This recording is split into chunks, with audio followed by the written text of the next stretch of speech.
단 한 번의 실수로 자그마치 1억 원의 감면을 못 받게 되었습니다.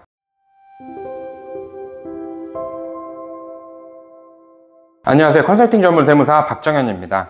지난번 영상 중에 창업 중소기업 세액 감면에 대해 설명을 드리고 개정안이 또 어떻게 변동될지 같이 말씀을 드렸는데요. 이렇게 너무나도 좋은 혜택인 창업 중소기업 세액 감면에 대해서는 잘 알고들 계시는데 반드시 주의해야 하는 부분은 다들 잘 모르시는 것 같아서 한번 같이 말씀드려 보겠습니다.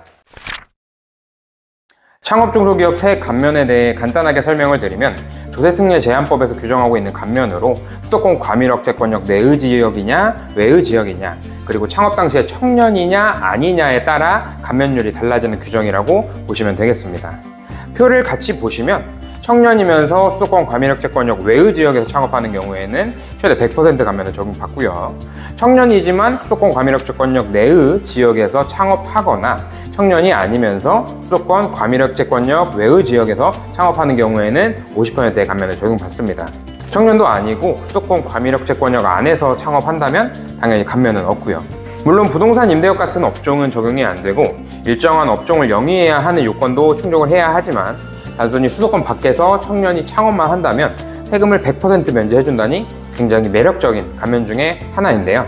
내가 창업을 했는데 업종도 맞고 수도권 밖에서 창업을 했으며 나이도 청년이라면 당연히 적용받겠지라고 안일하게 생각하시면 안 됩니다.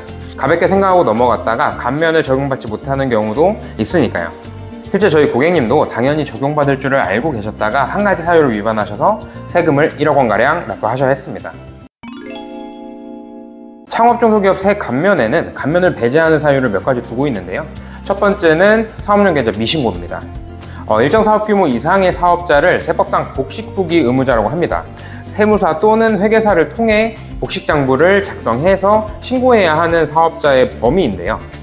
직전 연도 기준으로 업종에 따라 일정 규모의 매출이 넘어선다면 세법상 복식후기 의무자로 전환이 되고, 이 복식후기 의무자는 사업용 계좌를 반드시 신고하여야 합니다. 그렇다면 사업용 계좌를 언제까지 신고해야 할까요? 복식후기 의무자에 해당하는 과세기간의 개시일부터 6개월 이내에 사업용 계좌를 신고해야 합니다.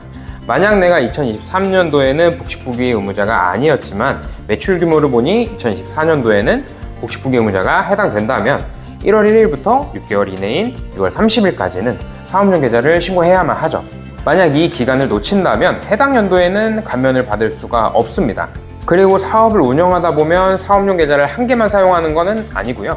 필요 및 관리 목적에 따라 2개 또는 3개씩 사용하시는 분들도 당연히 계시죠. 이렇게 사업용 계좌를 변경하거나 추가하는 경우에는 변경 또는 추가하는 계좌를 종합소득세 신고기한까지 또 신고하셔야 합니다. 두 번째는 신용카드 또는 현금영수증 가맹점으로 가입하지 않은 경우인데요. 과세관청에서는 성실한 거래 신고를 위해서 신용카드 매출 전표나 현금영수증을 반드시 발행해야 하는 사업자 기준을 두고 있는데, 많이들 아시다시피 음식점이나 병원, 학원, 숙박업, 부동산 중개업, 일반 소매점 등 굉장히 많은 업종이 의무 발행 대상에 포함이 되고요. 사실상 거의 대부분의 업종이 신용카드 및 현금영수증 가맹사업자라고 생각하시면 됩니다.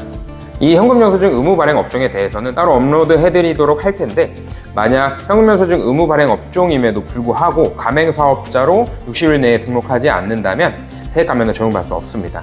세 번째는 신용카드 매출 전표 또는 현금영수증을 미발급한 경우인데요. 신용카드 및 현금영수증 가맹점으로 등록했다고 끝나는 건 아니겠죠, 당연히. 반드시 발행 의무를 또 지켜야 합니다. 만약에 신용카드 및 현금영수증 가맹점으로 등록을 하고 발급을 거부하거나 실제 매출된 내역과 다르게 발급하는 경우에는 경고 조치가 들어가게 됩니다. 실제로도 현금영수증 미발급으로 신고되는 케이스가 간혹 보이고는 하는데요.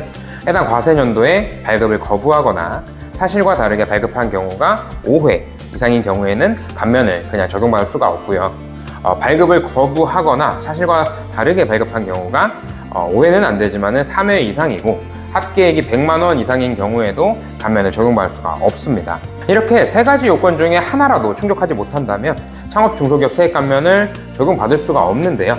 이 세 가지 사유를 못 지켰다고 해서 전체 기간에 대해 감면을 배제하는 것은 아니고요. 해당 과세 연도에 대해서만 적용받지 못하니 총 5년간 적용하는 감면 자체를 취소하고 있지는 않습니다. 그래도 사유를 위반해서 배제되는 기간이 있다고 하면은 그 1년에 납부한 세금이 적지 않으니 부담이 되실 수는 있겠죠. 오늘은 반드시 챙겨야 하는 창업 중소기업 세액 감면에 대한 주의사항을 한번 설명드려 보았는데요. 저희 고객처럼 위반 사유에 해당해서 당연히 받아야 될 감면을 못 받게 된다면 속상하실 테니 영상을 보셨다면 홈택스에 접속하셔서 사업용 계좌는 잘 등록됐는지 현금영수증 가맹점도 잘 등록되어 있는지 체크하시면 좋겠습니다. 댓글에 적어드린 블로그를 참고하시면 현금영수증 의무 발행 대상 업종에 대해서 아실 수도 있고요. 또 더 좋은 내용이 많이 있으니 참고하시면 절세에 많은 도움이 되실 거라 생각합니다. 오늘 영상이 도움이 되셨다면 좋아요와 구독, 알림 설정까지 부탁드리겠습니다. 감사합니다.